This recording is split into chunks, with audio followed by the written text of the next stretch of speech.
different regions will live together. It can tolerate the differences of the world, break the differences of the world, embrace the colors of the world, and achieve harmony, but difference, beauty and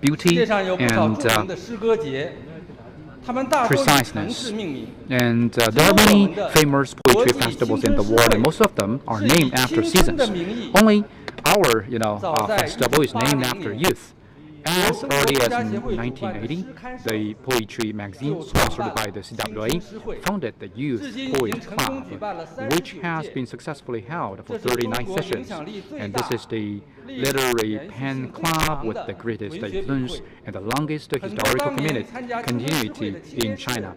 Many young poets who participated in our festival later became the backbone of contemporary Chinese poetry, and some of them are here with you. Some have grown into famous poets with international influence. It is on the basis of the success of the Young Poetry Festival that we decided to set up the first international one. And here today we are holding the academic dialogue for this festival, and that reminded me of something else. In the ancient Greek myth, and the same god is in charge of Apollo is in charge of youth and poet. Maybe youth and poetry are the same thing, of the same god. The youth is seeking poetry, and the poetry should be the reflection of the youth. On the other hand, the poetry is the reflection of youth, and also writers of poetry are always young, just as the greatest, poetry of India said, Tagore said, I want to seek the internal youth. I sincerely believe that some of you will grow into the most remarkable poets one day, and some poems of you will last forever. What is as precious and worth looking forward to as what you have achieved and will achieve in the future is that we can forge a deep friendship in just a few days. As the organizer, we use poetry to build a bridge of communication. I hope you can show your talents, exchange poems and thoughts here together. And at the same time, we hope you can open your vision and horizon here and forward friendship. When we recall this time one day, it can be as beautiful as Russian poet Pushkin wrote, my companion of active youth, my companion of sad youth, my companion of feast, pure fantasy and youth poetry. CWA is an important force for the prosperity of literature in China and in the world. We are committed to promoting and strengthening friendly exchanges between poets and readers in China and around the world. We hope that more foreign friends will know and love Chinese poetry. At the same time, as always, we will actively introduce outstanding foreign poetry works and theoretical achievements to China to inject a new vitality into the development of Chinese poetry. I believe with our joint efforts, the comprehensive influence of this festival will become greater and greater. It will become an important link connecting young poets around the world. Together, we will make unique contributions to the prosperity and development of world poetry.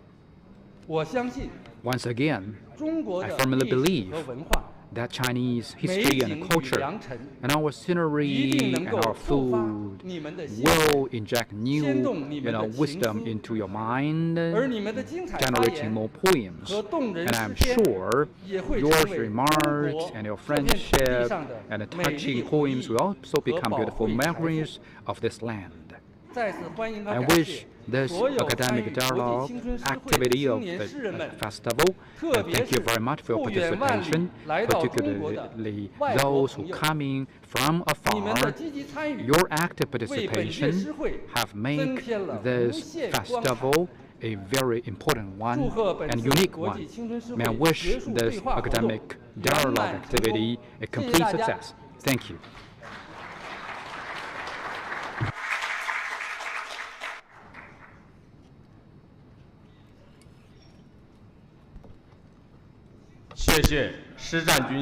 Thank you, Mr. Shi.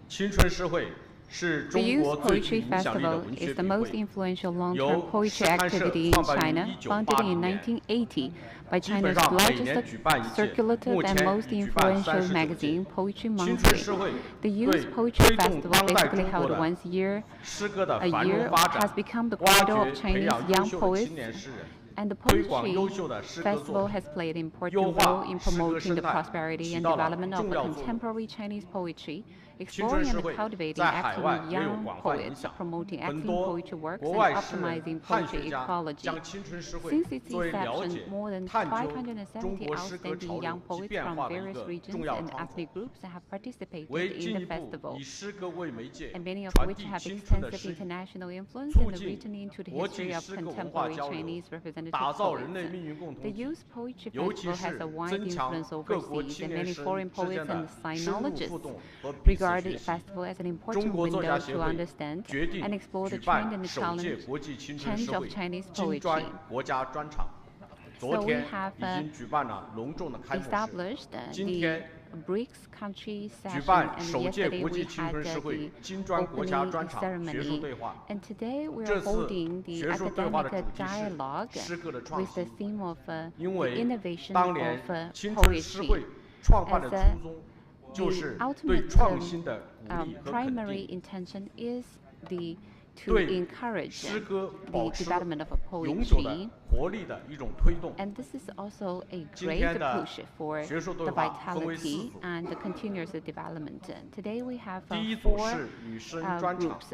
First, the female poets, and we have Anna Huishe from Brazil, and Evangenia Ulyankina from Russia, and Nagat Ali from Egypt, and Ravan Talal. And now let's welcome the 5 female poets coming up to the podium.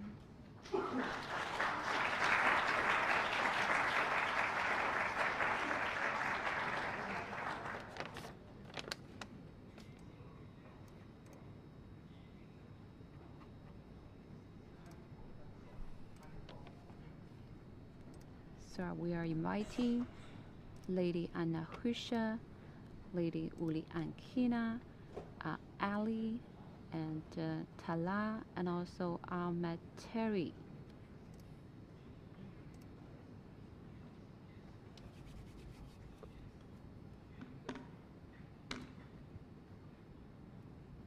我们第一组的主题是生命的体认，爱与希望的色彩。因为时间的原因，每位的发言时间为5分钟。首先，有请巴西诗人安娜鲁什，她发言的题目是“诗歌创新拯救世界”。 On the innovation of poetry and save the world. Hello.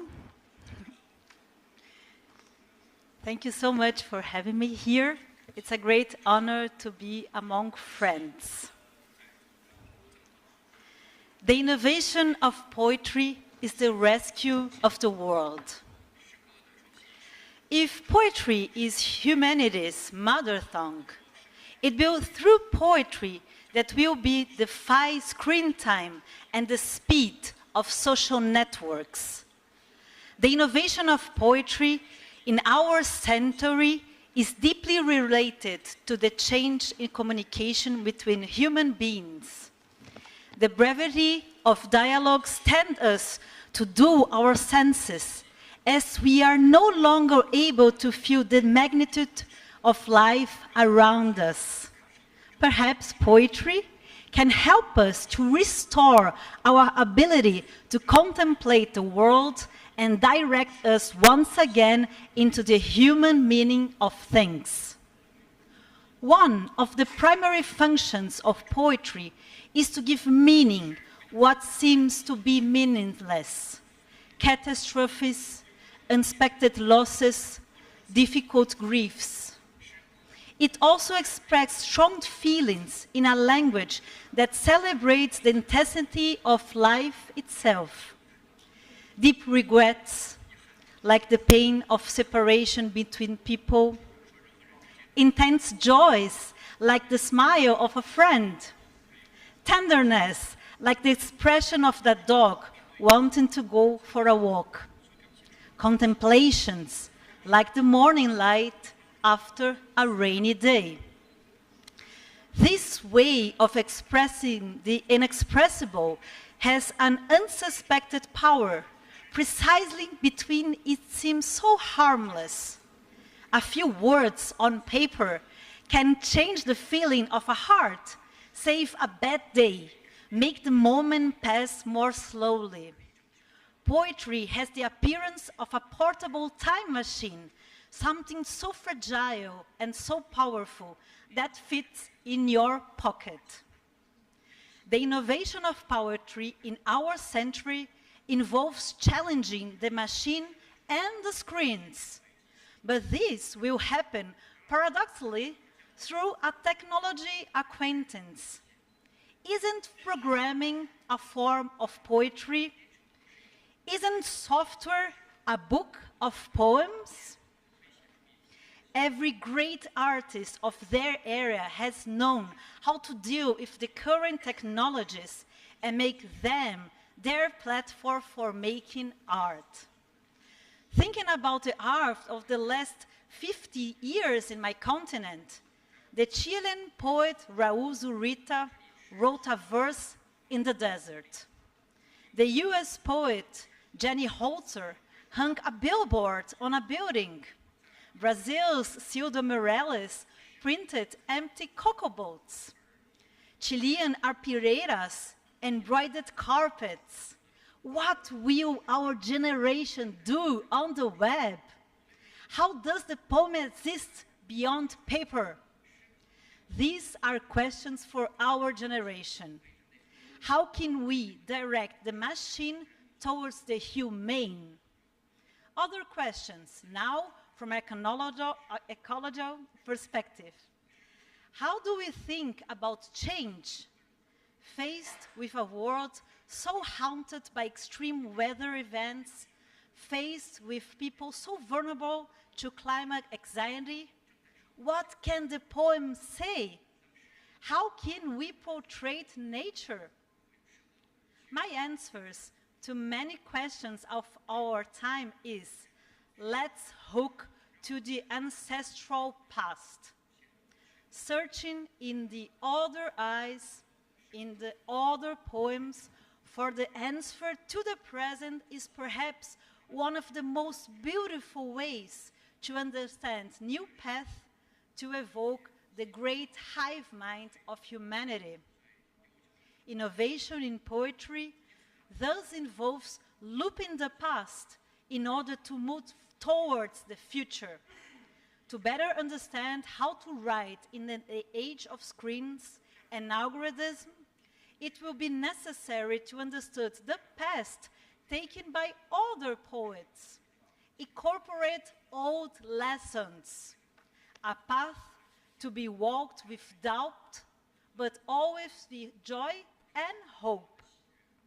There are no certainties, but the immense network of poetry will always be with us, luminous filaments stretching everywhere. As the Portuguese poet Mário Cesarini would say, love how the road begins.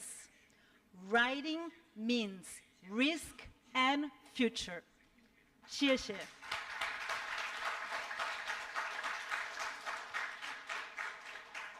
谢谢安娜老师。 Thank you, 她是 Anna. 一位诗人， Anna 也是 actually 一 is a 位小 poet. 说家。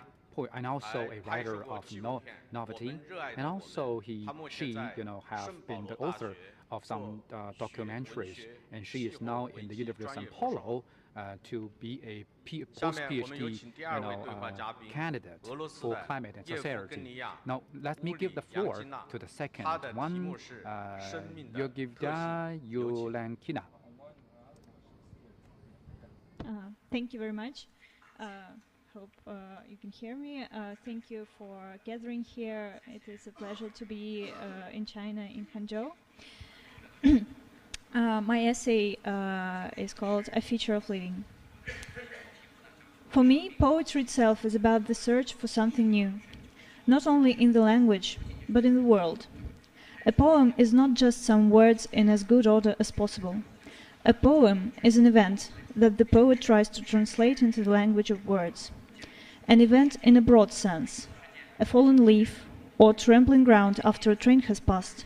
Such things also count. I think that the main challenge of poetry is to find out what this event changes in the world, even, especially, if these changes are barely distinguishable. It is hard for a poem to happen if the poet exits it through the same door that he or she entered it. Then the event in question spins around itself and chews its own tail. The poet should enter the poem in one place and get out in a totally other, in a place where no one has ever been. Russian poet Oleg Yuryev once said, "I write poems in order to find out what are they about." I think this is true. A poem is a leap into the unknown, a wormhole that connects the 2 points of the space-time that cannot be connected by other means. If a poem doesn't surprise at all, there is something wrong with it. It hasn't brought you anywhere. That is why, for me, the innovation doesn't consist of mere experiment or search for new means of expression. There is a lot of innovative poetry that explores new linguistic, graphic, and multimedia opportunities, but if it stays in one place, something big and important doesn't happen. And vice versa. There are poems made in the old way, quotation marks, that change you completely and change the world around you. The event happens. Every experiment is based on a hypothesis, and the goal of the experiment is to prove or to refute it. This is the mind's work, and it can be very skillful and clever, but for the poetry, mind's work is not enough. I am interested in poetry that, apart from mind, has a living heart inside. Poetry that is made in a way that I cannot grasp how this was made. This is a feature of any living thing. When we look at it, we don't understand how this was made, even if we understand all the science behind cell division and all that. A living thing has no premise, no hypothesis, no rational cause or sense. It just is. Humans are quite bad at creating something living out of the non-living. Dancing Boston Dynamics robots are amazing, but if a protein organism moved just like them, I hardly imagine us looking at it with such a great awe. ChatGPT can generate a decent text, but so far AI is totally incapable of contextualization or being critical of itself, that is, of thinking. A poem doesn't think, or even dance, but it is the only living thing that some of us managed to create out of the non-living words. As it was put by another wonderful Russian poet, Stepan Brand, and it's a miracle, indeed. Thank you very much.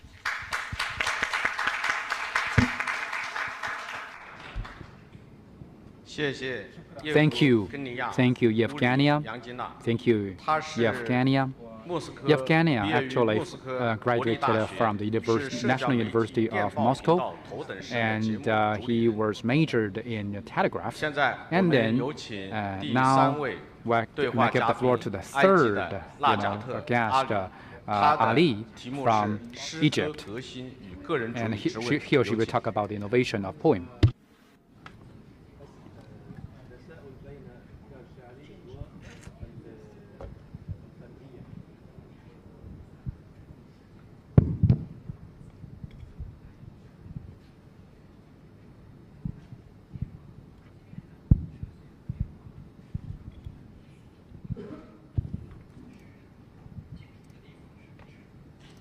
عن التجديد في الشعر وسؤال الفردية.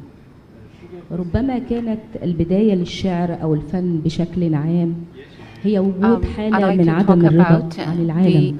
تلك البداية التي تقترب عادة بوجود درجة عالية من الوعي بالذات. ذلك الوعي الذي غالبا ما يقود صاحبه إلى جحيم الأبدي حين يمتلك حساسية خاصة تجعله يرى ما لا يراه الآخرون. وعندما تدرك تلك الرغبة purgate, making it invisible to others.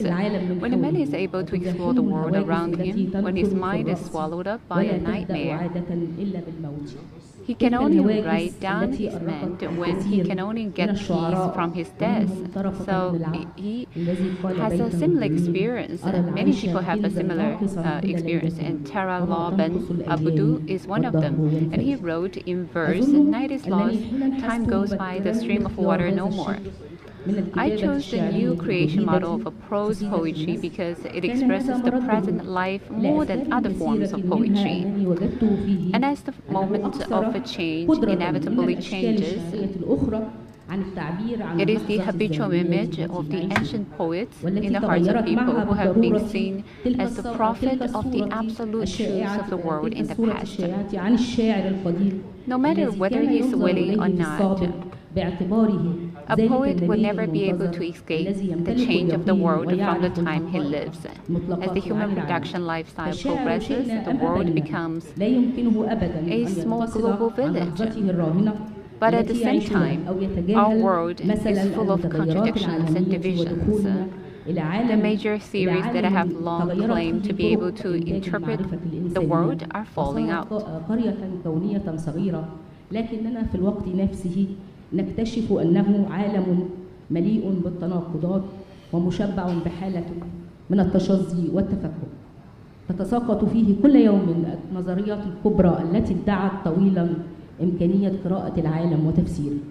ولعلي لا أبالغ حين أقول أن القصيدة الجديدة تحديدا تتطلب وعيا ضديا متسائلا أكثر من غيرها من الأشكال الشعرية الأخرى and skeptical than any other form of poetry, say the traditional column poem and the melodious poem. Perhaps one of the most striking features of this consciousness is the continuous division of self. In other words, this constant sense of tension will force the poet to put thought, imagination, and poetry in eternal doubt. And only in this way can he escape from the narrow ideas and see the various contradictions in the whole existence.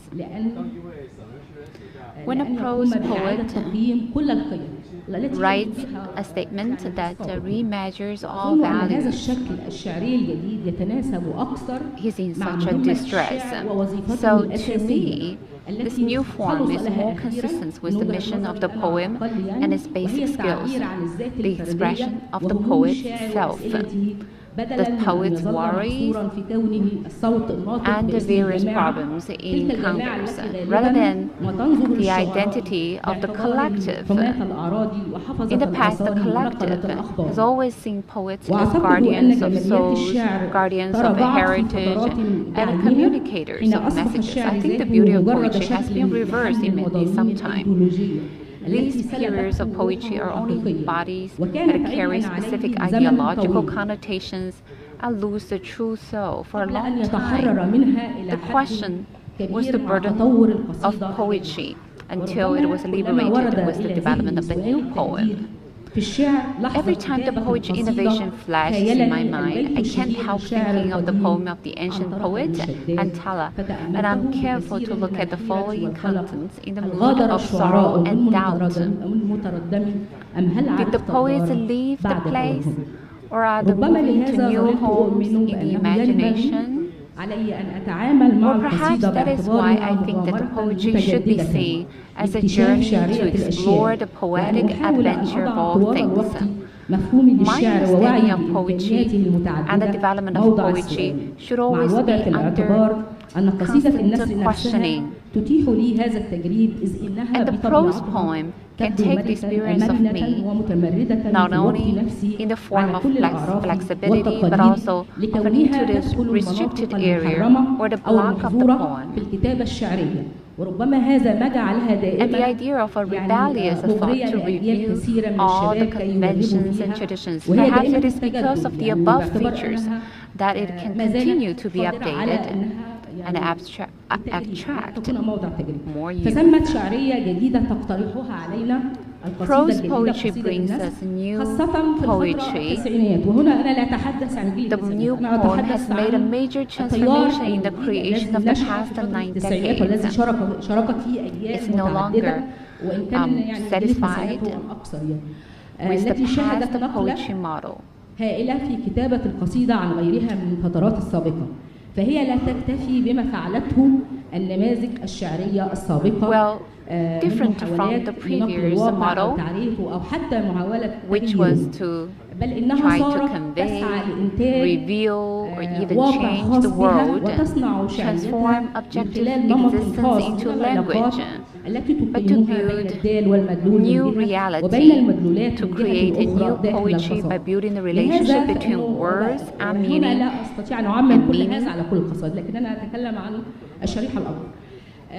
تعتمد على تقنية المونتاج في كثير منها مستفيدة We cannot actually refer it to everything. المكتوبة Prose مونتاجاً poetry من often الكلمات borrows المنتجة from من the الصور. montage أي أن technique in الكتابة film صارت art. نفسها منتاجا Therefore, وفكرة the المونتاج text of هذه poetry من إبداع جاك becomes the وهي word montage تحل of عنده the محل المحاكاة عند أرسطو words. المونتاج هو أنجح In other words, الوسائل poetry لإعادة writing وصف العالم begins to have the color of عدة montage. عوامل محتملة It's a successful way أو of القارئ هو الذي redescribing the يخلق world العلاقة and بين can show اللقطات many possible المتتابعة داخل worlds النصوص to the audience. ولعلي قد انشغلت كثيرا أثناء الكتابة بسؤال I كيفية often ask تحطيم الشكل الجمالي المتعارف myself عليه when الذي بات في حكم writing, المقدس how عند can البعض poets break up إلى جانب the أيضا aesthetic كسر patterns الأساليب النمطية that are فمهمة used as a الشاعر كما norm, أراها ليست السير على خط and how to break the مستقيم ولا stylized عبادة الأشكال methods. In my التقليدية في opinion, the الأدب poet's mission لأن is الشاعر هو not صانع لغة follow the straight path, صانع nor اللغة does it وقالبها وهو blindly في نفس respect the الوقت traditional محطمها literary وأول model. المتمردين عليه He وربما is both the أثمن شيء creator of the جاهدت language and its للحصول patterns عليه and the هو destroyer تربيتي بعيدا عن فكرة and the first الذي traitor. يشعر So الجميع perhaps بالأمان individualism في is السير my greatest وأتصور أن انشغالي بسؤال الفردية في الشعر جعلني أؤمن it's my greatest بضرورة gain, and it is very different from the herd mentality that هذا people are المصطلح blind حتى to إلينا in their hearts. In my opinion, my attention to the issue of poetry individualism has made me increasingly identify with the idea of a patricide. أي كاتب حينما The term originated from psychology and was called Oedipus complex by the Austrian scholar Sigmund Freud. This complex is that the men are so dependent on their mothers that they hate their father to share their mothers with him. They will try to drive each other out. وأود أن أقول إن مفهوم قتل الأب في الأدب أمر مختلفا. In contrast to the Electra complex, it comes from the extreme love of a woman's father. The concept of patricide in literature is slightly different from the above. The father here refers to ancestors, especially those who are in the realm of poetry such as fathers. In this context, the dead father becomes an unavoidable aesthetic need to transcend the predecessors, to avoid duplicating the contents they have written before. In any case, the first step in the real innovator tends to start with the desire of rebellion and killing to transcend the father. I think that the poet's rebellion against the father, or the multi-layer conflict that comes from the idea of father on the concept of power, both in reality and in a symbolic level, is a kind of existential and a vivid conflict. This patricide may also be reflected in other scenarios, such as the language or metaphor of a particular style that has been popular. It controls men's thinking and imagination and becomes a prison for human consciousness over time. This requires us to rethink and then rebel and destroy those walls. Although new poets have been freed from aesthetic taboos in their creations, there's still a long-lasting battle waiting for us. And one of the battles of these is the innovator who has been trying to find a freer space. And that's it. Thank you. Thank you, Nagat Ali. She's a poet, essayist, and literary critic. And her works include poem selections. And now that's a welcome. UAE Ravan Talal Al-Namari. She will present on poem running on the stream of life. Welcome.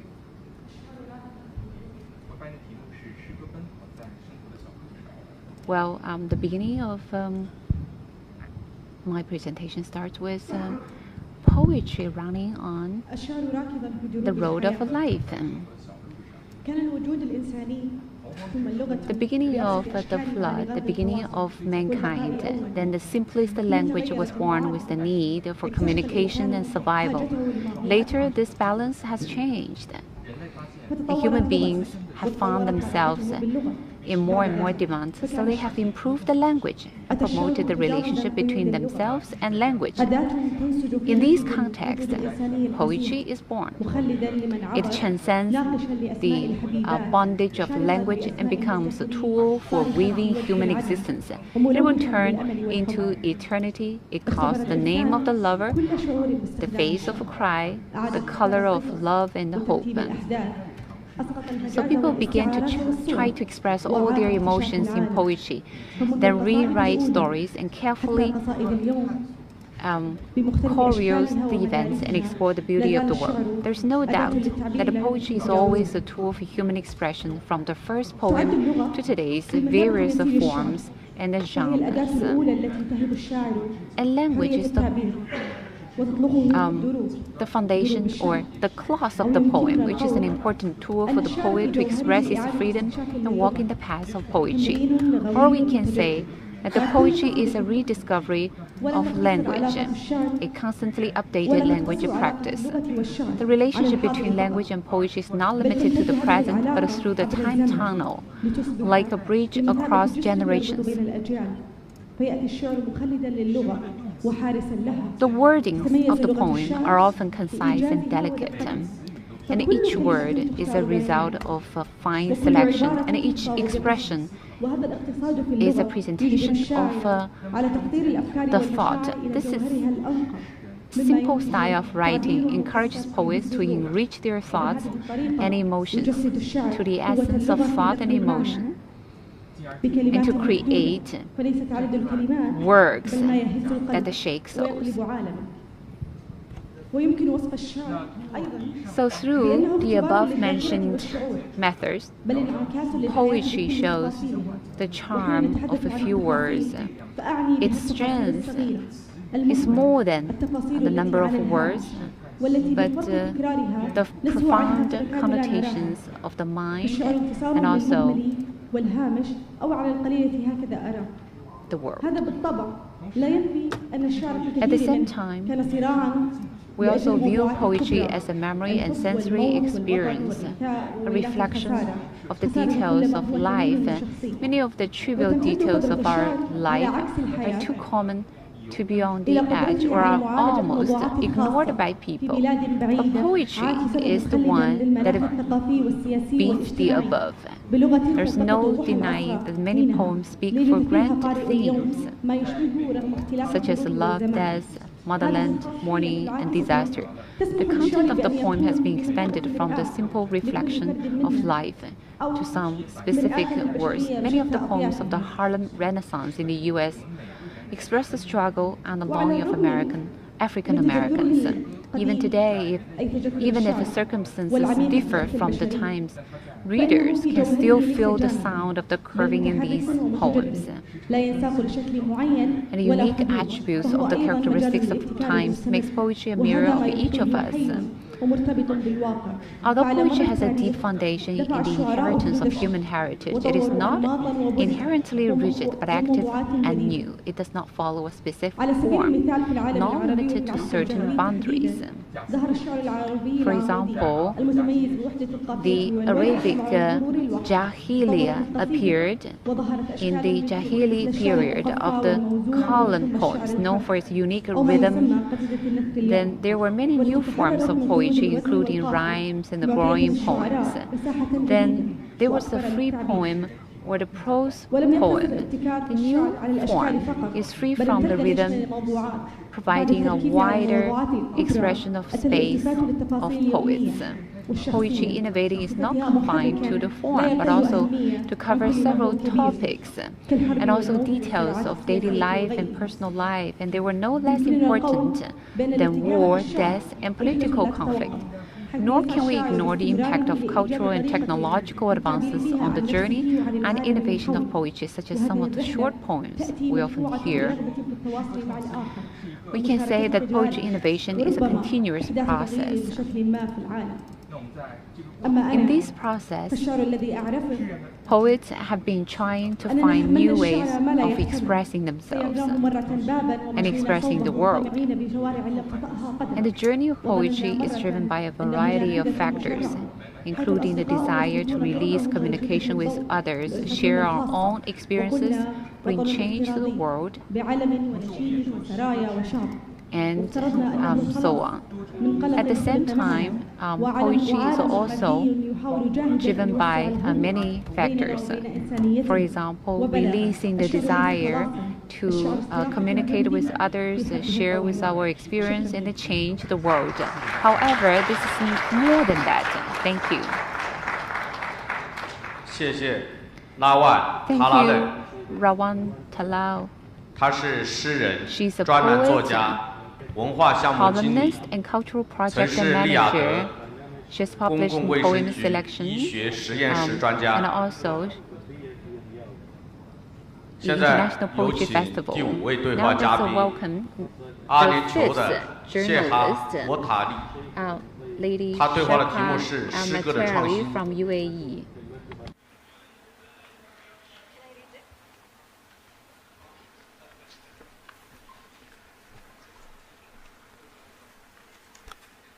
إذا أبين بقرأ ده ما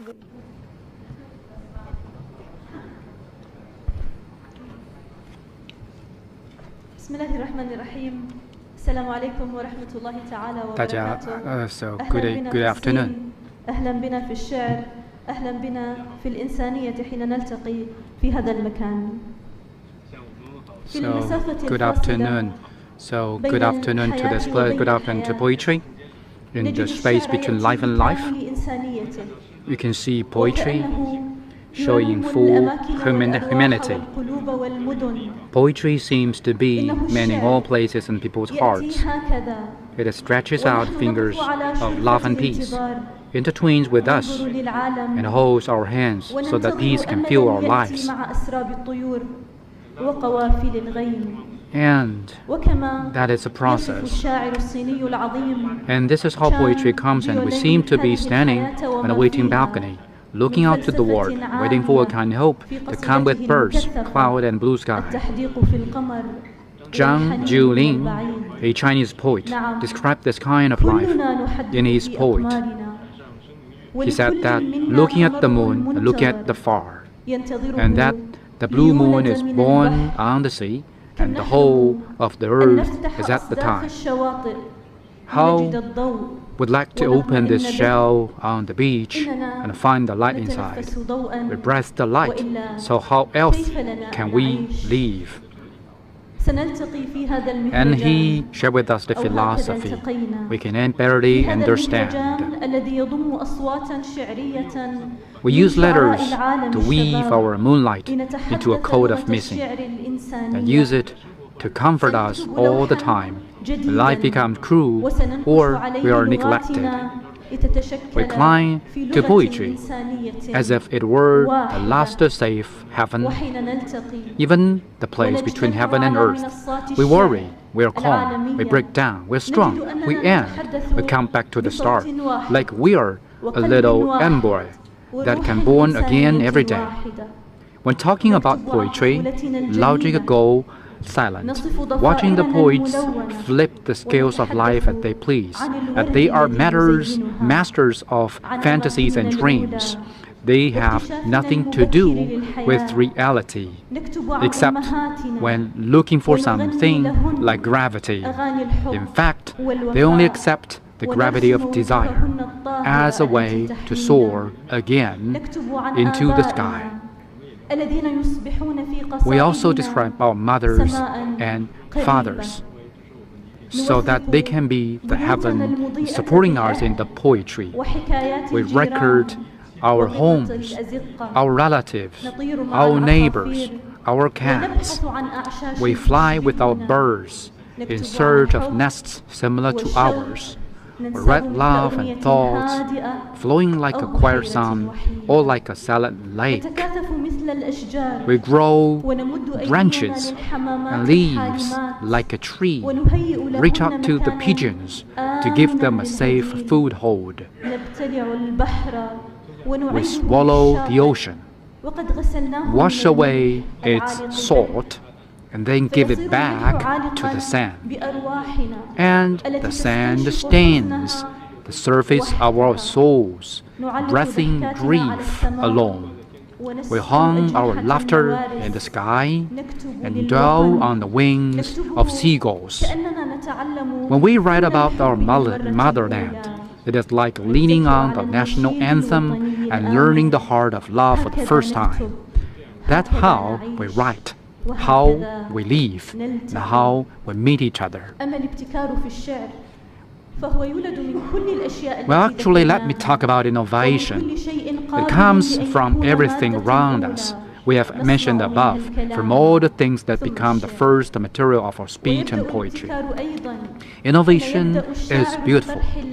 We don't break the rules of poetry or language for it, but open new eyes and examine lives in a constantly updated way.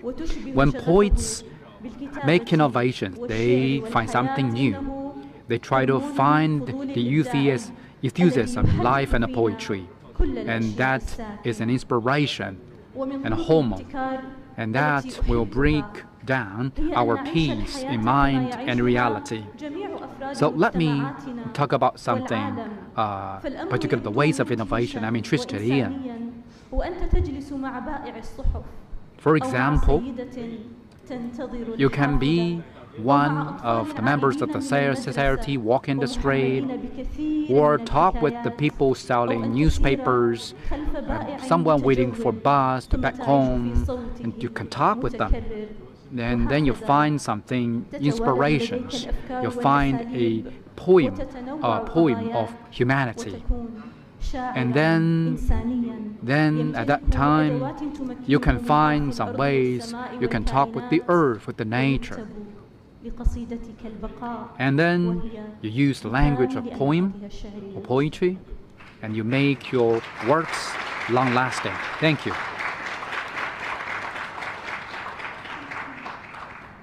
Thank you, Sheha. And also, Sheha is a PhD student in Islamic History of Civilization at the University of Shiraz, and she is the head of National Culture Department, Juma Animation Center for Culture and Heritage. And thank you for all the distinguished first group. And all of them are women and female poems. And then this is the first session of our first dialogue. That is also an innovation in itself, and we think that we can and we should listen more to female writers. Thank you very much. Please be seated. You can go back to your seat. Thank you.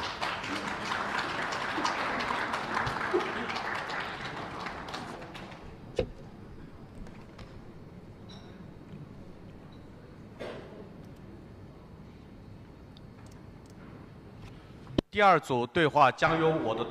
second group will be moderated by my colleague, Madam Zhao Si.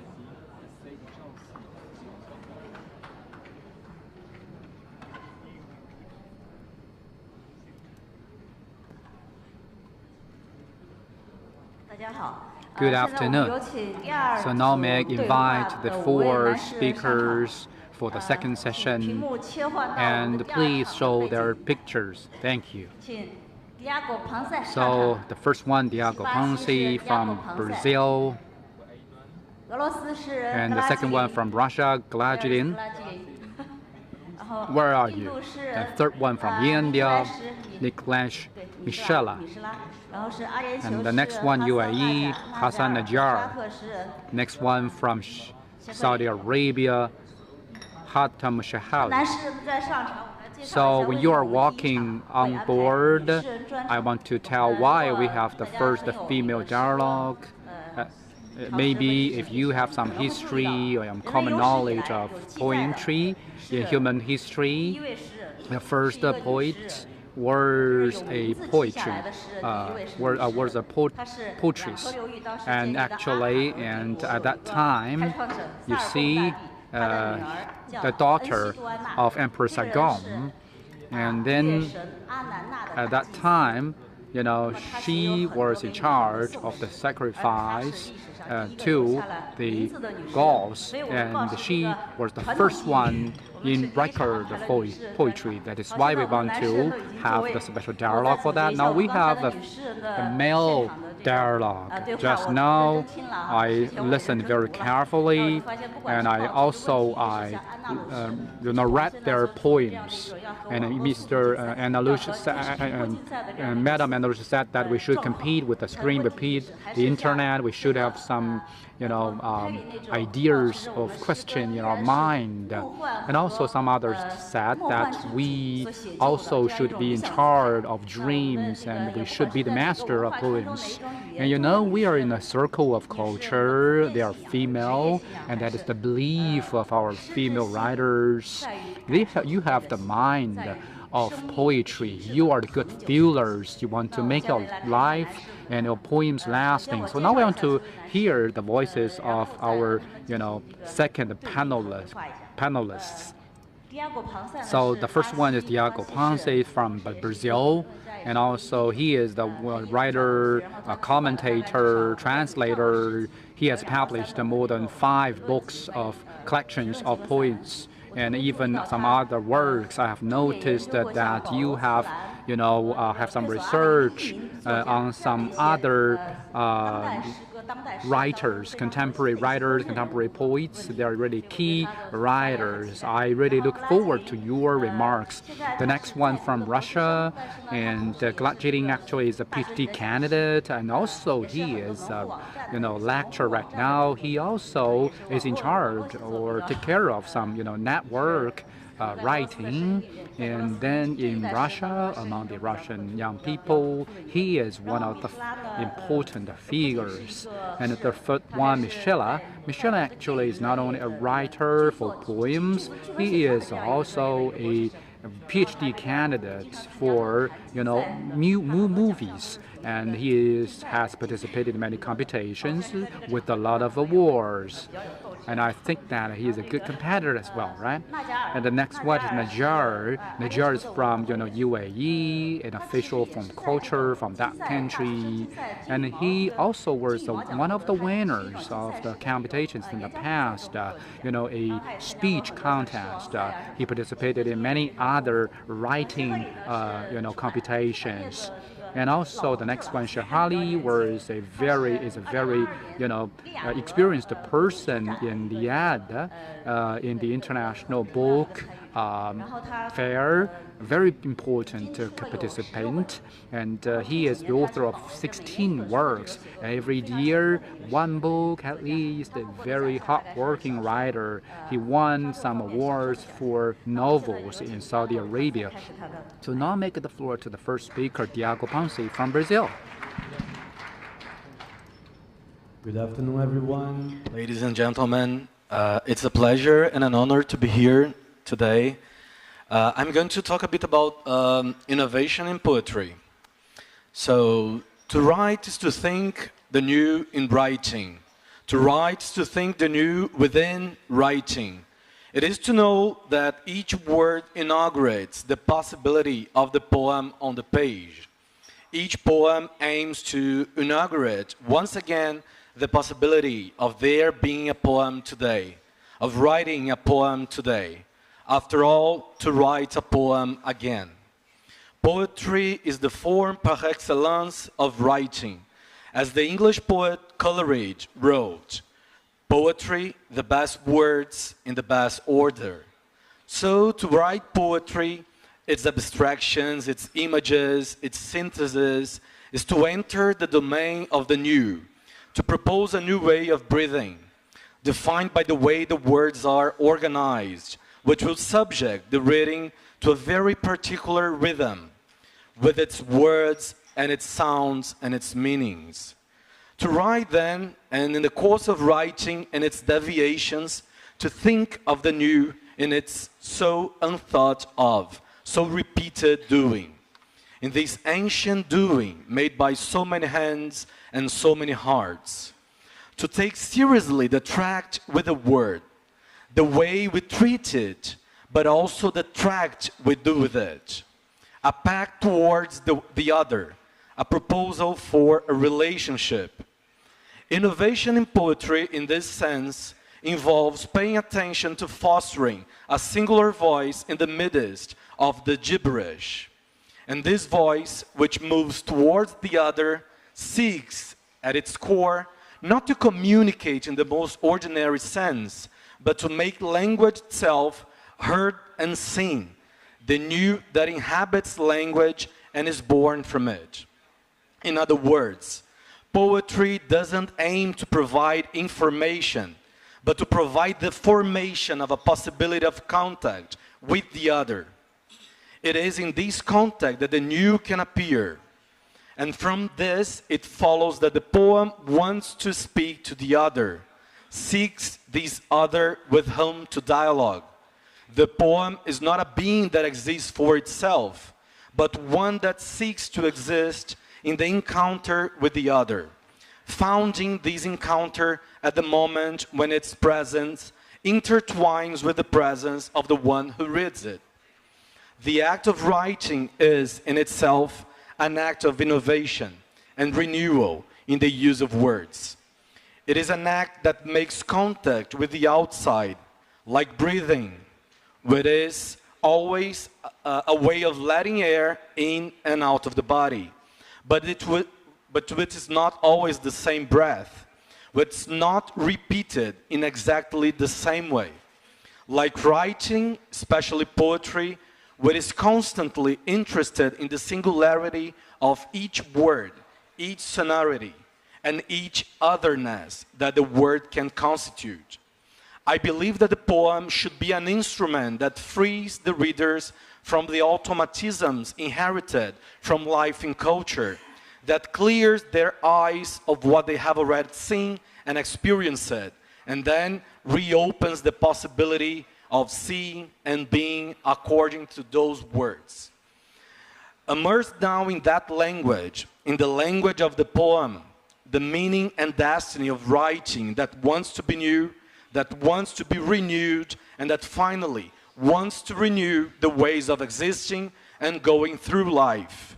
Yes, the most modest poem aims for all this radicality, because what is at stake in each poem is the uniqueness of the voice of the person who writes it, who inscribes it in language and therefore in the world. Such a gesture is radical because this voice aims at the other, aims to meet the other.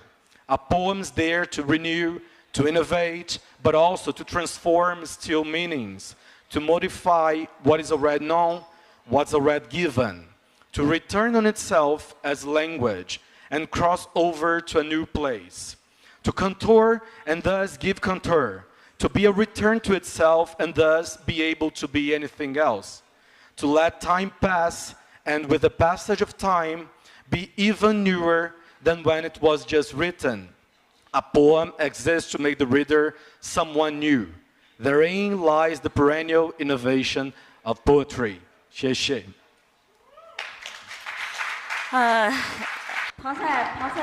Thank you. Before coming here, and Mr. Ponce talked with me, and he talked about the philosophical thinking. And in the beginning, he said that we shouldn't give up, the oral writing, oral poems. We should start from the writing age.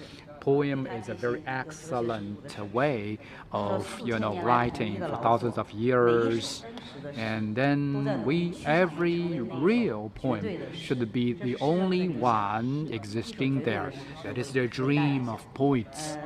And then that is the absolute point. That is the working for poems. As long as you transform your attention to the voices of poems, you find the connections between poems with the outside world.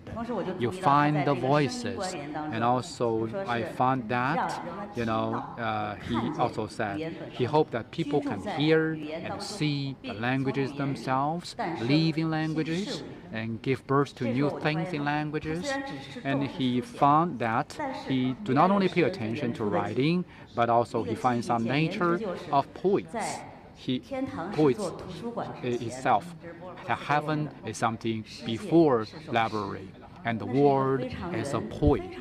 It's a poem that is a really ancient memory, and he thinks that the language is a tool to create the nature, not only a way of writing, but also a tool for creating the earth, the nature. Maybe at that time you didn't have a lab, or language is something you have. At the time of Plato, world was treated as a poem. The first article of Plato was the creation of the world. And Aristotle said that we have a game of memory. We try to copy the behavior of God, and that is the game of arts. If the world, God, can be rebirthed in the saying of Plato, and because universe is a poem created by the God. I think that under the sunlight we find something new. We are writing poems, we are making innovations, and we talk about the possibilities. The ancient people, move faster, even further than we do. They believe that writing poems are creating the world. And that is something we should pursue. And the externality is our life. Every poet, when writing new poems, are breathing something new. We are our own breath. We are part of the humanity. Next, I make up the floor to the second poem. Раз. Поговорим о новизне в поэзии. Когда меня спрашивают, что же такое новизна в поэзии, то мое первое желание отмахнуться. Нет ее новизны этой. Но величайший русский поэт 20 века Осип Мандельштам так и говорил: в поэзии нет развития, в поэзии нет прогресса. Но истина рождается только в диалоге, поэтому я продолжу. Вспомним Рильке. Хотя бы лишь на день станьте несовременным, и вы увидите, сколько вечности несете в себе. Новое – это вечное. Мне хочется говорить о вечной новизне, а не о ситуативной, кричащей. Смотрите, какая новая новизна. Смотрите, я пишу транслитом. Смотрите, я пишу о таких гадостях, о которых раньше все стыдливо молчали. Смотрите, смотрите. Александр Кушнер, великий русский современный поэт, писал об этом так. Вообще новизна может быть вынесена наружу. Заявлено броско и выпукло. Такова поэтика Маяковского, Цветаева, и раннего Пастернака, Бродского. Есть другая новизна, убранная внутрь стиха, связанная с тонкими волосяными переливами поэтического смысла. Пушкин, Анинский, Мандельштам. Такая новизна мне ближе. Конец цитаты. Новизна, связанная с тонкими волосяными переливами поэтического смысла, это вечная новизна. Новое – это настоящее. Есть музыка снаружи, а есть музыка внутри нас. Есть те, кто хочет покрасоваться, притопывая ножкой под внешнюю музыку. Они еще называют это самовыражением. А есть те, кто делится с нами своей внутренней музыкой. Музыкой горькой, как лекарство в детстве. Музыкой щемящей, как расставание со школьной любовью. Настоящее просто не может не быть новым. Новое – это подлинное. Для меня поэзия – это род молитвы. Каждое лишнее слово в молитве отдаляет говорящего от того, чтобы его услышали. Лишнее слово рассыпает молитву. Цитата. Итак, всякого, кто слушает слова мои сии и исполняет их, уподоблю мужу благоразумному, который построил дом свой на камне, и пошел дождь, и разлились реки, и подули ветры, и устремились на дом тот, и он не упал, потому что основан был на камне. А всякий, кто слушает сии слова мои и не исполняет их, уподобится человеку безрассудному, который построил дом свой на песке, и пошел дождь, и разлились реки, и подули ветры, и налегли на дом тот, и он упал, и было падение его великое. Сказано в Евангелии от Матфея. Каждый, кто гонится за новой новизной, строит на песке. Новое – это обращенное к невыразимому. Поэт Василий Жуковский в начале XIX века отдал всего себя, чтобы описать порыв к невозможному, запредельному, невообразимому. Но нельзя ли в мертвое живое передать? Кто мог создание в словах пересоздать? Невыразимое подвластно ли выражению? Теперь каждый поэт, пишущий после него, должен сделать выбор. Он отдает всего себя, чтобы в его стихах появился хотя бы отцвет запредельного.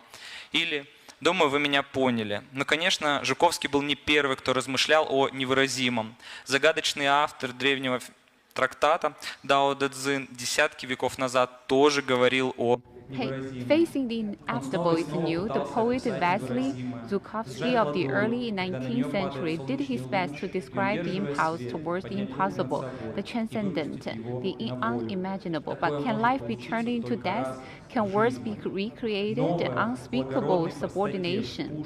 What you look but cannot see is called transparent. What you listen to but cannot hear is called rarefied. What you grab at but cannot grasp is called minute. These three cannot be probed through. Thus the rare conflated to one. Its top is unshining, its bottom not darkened, endless. It cannot be named, returned to a state without thing. It's called the form of no form, the image of no things. It's called the indistinct. Encountering if you do not see its head, pursuing it you do not see its back. Grasp the Tao of the past to steer what there is today. This is chapter 14 of Tao Te Ching. Elegant and plain is new, as complex and clear as Pushkin, or as Igor Malanda put it, reject what he called decorative poetics because it is simply putting the cart before the horse. He also did not believe in the new. In his words, it is impossible nowadays to imagine a poet who would surprise us with unheard of novelty because the source of the new has been poisoned.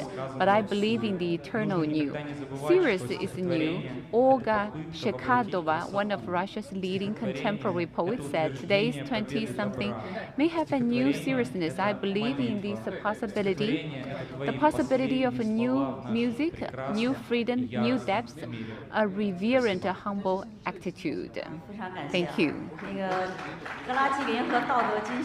Well, thank you. The story of Glazling's encounter with the Tao Te Ching is so convincing that no matter how old it may be, it can something truly new and enlightening, whereas some new idea that we have just had may be rotten at the birth.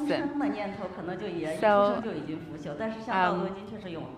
well, Tao Te Ching is eternal. So I just want to repeat Glazling's declaration: eternity is new, truth is new, orientation towards the ineffable is new, elegance and simplicity are new. New is elegance and simplicity, and I want to add that depth is also new. Thank you, Glazling.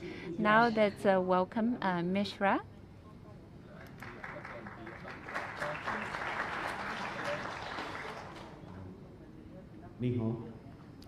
Hello. As we say it in India, Namaste.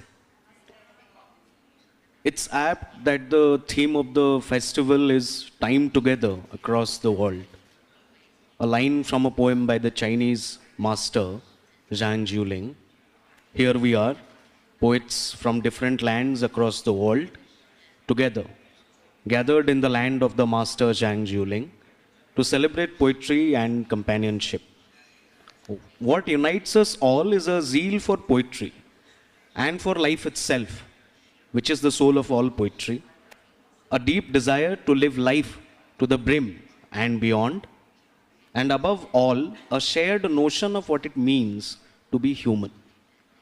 I must confess, I have read Chinese masters like Zhang Jiuling or Li Bai only through English translation.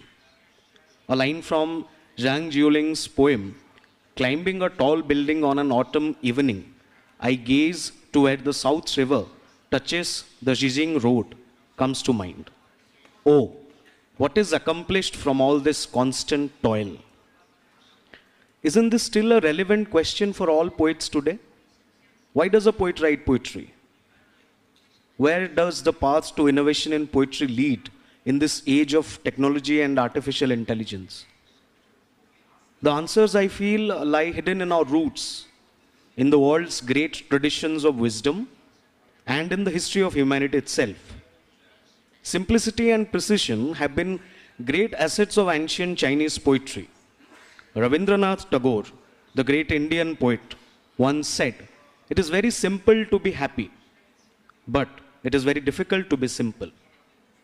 As we are surrounded by more and more technological tools that ease our lives and alter our lifestyles, we must not forget the essence of humanity is what has made it all possible. And poetry, more than any other art form, must celebrate this essence of humanity that animates the material world as if it has life and celebrates the mundane as if it's an event. What has given poetry vitality is this simple but important truth. Human life here on our earth is worth living. As another great Indian poet, Jayanta Mahapatra, would say, a moment here has meaning. Simplicity is difficult to achieve, particularly in our age where all roads have diverged away from the direction of simplicity. Where abundance is rampant in life and in art, where words are spoken but not meant, where sentences become longer and longer and longer and yet incomplete, like this sentence of mine. But there is hope. There is hope in the fact that human beings have survived through the worst of times, and their songs and their poems and their tales have also survived. And these tales tell us that across the world, wherever a sparrow or a cuckoo or a nightingale cried, there were sensible and sympathetic ears, human ears, to listen. These tales tell us that across our planet Earth, wherever a human being became hopeless and sat down in grief, there was the warmth of another helping human hand on his shoulders. I remember the lines from another great Indian poet, Vinod Kumar Shukla. A man had sat down in despair. I didn't know the man. I knew despair. And today, as we think of innovations in poetry, we have to ask ourselves, have we in poetry stopped walking towards the man sitting in despair to extend our own supporting hand? Have we in poetry stopped listening to the call of the sparrow and the cuckoo and the nightingale? Have we in poetry become too intelligent for our own good? Poetry is not just facts or form, not just reportage. It's neither a trickery of words nor a mere ornamentation to be decorated and eventually thrown off. It's much deeper than that. It's as much of looking at the world as it is of looking into one's own heart and eventually realizing that poetry itself is a bridge that connects the two. A bridge that takes us nearer home. A bridge that takes us nearer to our own selves by making us part of something bigger than our own limited individual identity. As Saubhagya Kumar Mishra, a great poet of my language, Odia, would say, and someday my dream will come true. The man will climb the stairs up and knock on the door without any light, and I won't be waiting for anyone either. Half asleep, I will open the door and pass by him into the garden He will go inside and sleep on my bed. Innovations do not necessarily lie in giving up our human roots. The human roots where we survived as a collective against all odds through the course of evolution, battling natural calamities, extreme weather, and saber-toothed predators. The roots were in deep scarcity. We learned to invent tools and innovate better ways of living, leading up to the great human civilizations across the world. In the words of the great Chinese philosopher Mencius, in abundance, prepare for scarcity. Today, standing here on the land of the great sage Mencius, sitting here on the land of the great sage Mencius, I feel the poets of the world must prepare for scarcity. And the most necessary innovation in poetry has to be a journey towards scarcity, where every utterance has to be worthy of breaking silence, and every line has to be less artificial and more human. Thank you.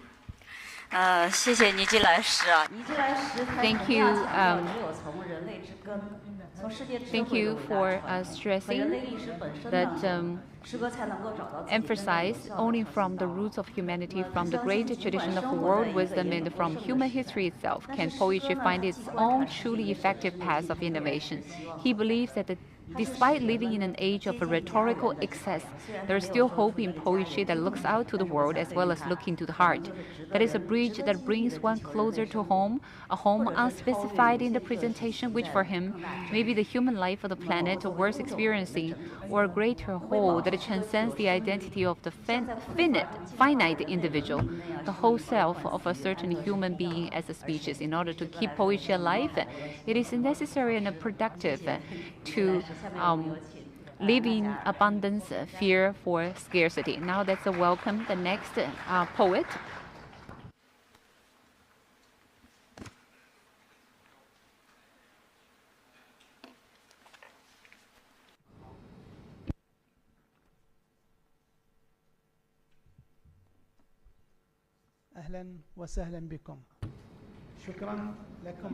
Good afternoon, ladies and gentlemen.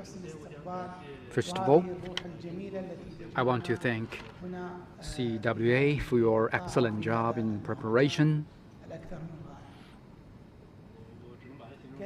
I want to, say that it is better than what we have ever had. I want to talk about the poems innovation. First, I want to have a question for you. Are there any real innovation in the field of poems? Or the so-called innovation is a kind of change, or is a kind of trying, or something touching the surface without touching the nature? Or they are mere minor changes, not bigger ones. And if we looking back to the ancient times, if we went to some epics, and then we find also the writings of people around the world at the present, and then we find that poems, are just like a sky. It has never changed. And then it has never put on a cloth of different colors. And it has never, for once, changed from nature. And it is the same sky, just like, it was in the past. But what have changed is our eyes seeing the sky. The vision of ours have explored the innovation ways, have changed the atmosphere and the environment surrounding poems. It's just like the sky generating rains and clouds and even fog. The above content show that the essence of things remains the same, Only the superficial content has changed. The truth is also true for poetry. Despite the passage of time, poetry still retains its essence, which requires us to constantly examine, think, and read it. So, what on earth gave poetry this appearance? That is the true nature of human beings, which is integrated with the essence of poetry. And it is a discourse from human nature. Emotion is still that emotion. Longing is still that longing, and sadness is still that sadness. The transformation of people's self-level lies in people themselves in this area. From the perspective of spontaneousness, the core of poetry is now changed. What I have talked about have reminded me of a poem by Emirati poet Sultan bin Ali Awais that I read a long time ago. Everyone repeats the same content as if they were writing the same verse. This also reminds me of a poem written 14 centuries ago by Ka'b bin Zahar, which further confirmed the same idea. He said, what we're talking about is just repeated and the same. So, now there is another problem in the question. If we agree with the above-mentioned views, that is the essence of poetry has now changed never ever, what sudden changes have taken place in the field of poetry? What kind of field can bring innovation and change to it so that it can keep up with the development of times and regions? In my mind, innovation lies in creation and imagination. As far as creation is concerned, it is the role of the poet's heart to compose his poetic movement. The creative materials are the same, but different poets construct the material in different ways. Famous poets in history of Arab poetry, such as Watanabe, always draw a complete different picture from others in their poetry creation. He became an outstanding poet with innovative consciousness who transcends the boundary of time and space. If we talk about innovation and imagination, it's like a land for which innovators draw their nutrients. The land weaves the picture of poetry that surpasses the notion of those around it and amazes them. At the creative level, a poet who carries the seed of innovation can constantly update the text, construct his own discourse by concluding the relationship between words, and grasp innovation, imagination. The poet has inserted the wings of fuel and free soaring, connecting the ever-changing reality with the boundless world. Every poet is unremitting in pursuit of glory of poetry. He carries the idea of writing extraordinary text, carrying the spirit of innovation and creation, and it keeps moving forward at the level of poetry and himself. He can see from each article he writes how it is different from the previous one. And this is the eternal secret of poetry, the desire for something new. In the wilderness of life, the poet is hungry for inspiration of the next article, always feeling that there is a lack of a new article. So he is always in a state of spiritual hunger. He stopped at the post station along the way of life and temporarily filled his hunger with his own writing. Then he dried the ink and went to find his desire for another new article.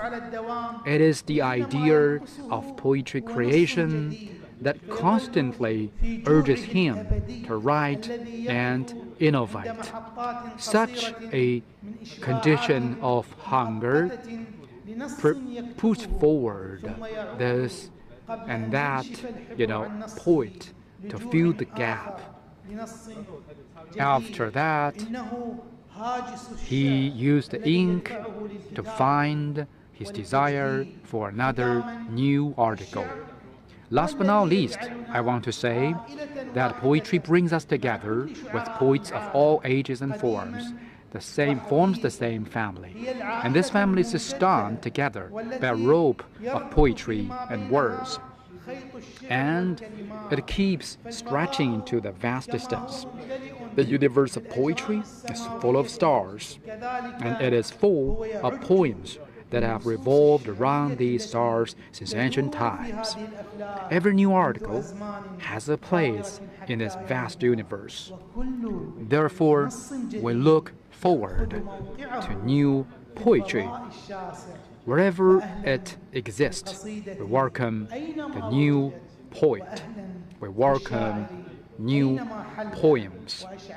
Wherever he lights the lamp of language. Thank you. Thank you very much. He said that the change of poems has never changed.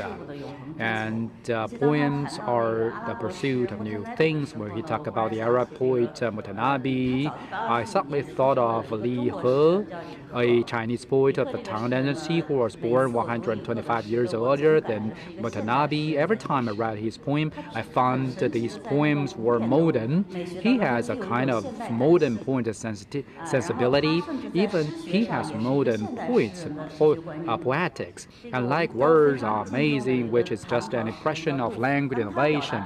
In Chinese culture, pen refers to artistic creation. And Du Fu said, you should have languages which surprise others. But that is one willingness. However, Mr. Li He, as a poet, said that I should use words which are amazing. I should make artistic creation. Creation means creation by the God. Heaven means God. He means that what artists do is to make the imperfect world created by God Himself and make it perfect. The concept of artistic creator is the product of Renaissance in the history of Western literature and art. But the poetics of Chinese poet Li He made a similar expression more than 1,200 years ago, and modern poets only amplify this aspect. I think therefore, I admired Mr. Li He. I treat him as a modern poet. Every time I read his works, I found we are just following his own path. We are making his poems, more systematic, and therefore I must agree with you. Poem innovation is constant change. So next, I want to give the floor to Sheikh Ali.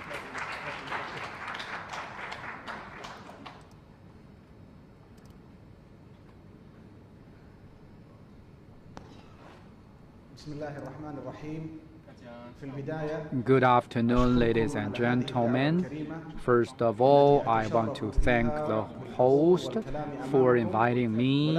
This gives me a great pleasure and a good opportunity to talk with so many excellent poets. I want to thank the China Writers Association and also our president who delivered an opening remark, which inspired me so much. I think his remarks are very important. That laid a solid foundation for today's dialogue. My topic is why do we write poems? Why? First of all, we know we are in an age of technology, and technology is affecting us every day in all aspects. Somebody believes humanities are not important anymore, and poetry bears the brunt. Or someone may ask, why do we write poetry today? why they are so important. Has the novel taken the crown of poetry in the field of literature? Well, yes. Fact fiction is undoubtedly the most popular literature skill at present, but it may not be the most important one. In my mind, poetry will continue to play the important role, even most important role in the field of literature, and have the widest spread among the public. Poetry can connect people of different languages, different culture, and different generations because it tells the story of worldwide humanistic experience and promotes human empathy, intercommunications, and mutual understanding. It also encourages innovation and imagination, both in the creation of interpretation of various internal and external phenomena. At the same time, they are responding to the challenges from readers, because these challenges may include critical thinking and questioning, understanding the world with new perspectives, and so on. Poetry also urges us to deeply examine, explore ourselves, and to have a deeper understanding of problems, ideas, and essences. Perhaps poetry is one of the most important forms of spiritual therapy, because reading poetry is a healing experience in itself. It brings people spiritual comfort and joy, leisure and innocence, and keep him away from all kinds of emotional burdens, especially when he feels sad and lost or in ideological struggle. We must not forget the social struggle role played by poetry, which is reflected in many ways. That is because poetry can enlighten people, wisdom, and ignite flame of vitality. Nor must we forget the important role poetry plays in the preservation of language and aesthetic heritage. It can constantly enrich vocabulary, promote innovation, and promote cultural heritage and tradition, just like a warehouse for storing memories and collective attributes. Poetry reflects many values and social beliefs through history, put forward sharp views aimed at many cultural and social activities, and enriches humanistic experiences across time and space. Poetry also provides inspirations for other art forms, such as music, and is mainly driving the development of many music and visual arts, such as drama. In most cases, the pictures presented by language and poetry can often become the source of inspiration for musicians, painters, and filmmakers, provide rich nutrients for artistic development. Poets are the pole of literature. Your development, your speech is very short, but it talks about the function of poems. And also, he had the best belief. He said that the poems will continue to play the most important role in literature, and they will have the most largest audience among the audience, and just like virus. Today we have such a dialogue, so many important poets and female poets or poetries. And then we believe that innovation is something new, because as long as you are a poet, no matter 200 years ago, you are at present, the only way for you to be famous is to make innovation. And then you, as an individual, or you're representing the humanity, we need innovation. We need to make innovations which are original, and this is the end of today's dialogue and the first two sessions. Now we have 20 minutes of tea break, and we come back for the third session. Thank you.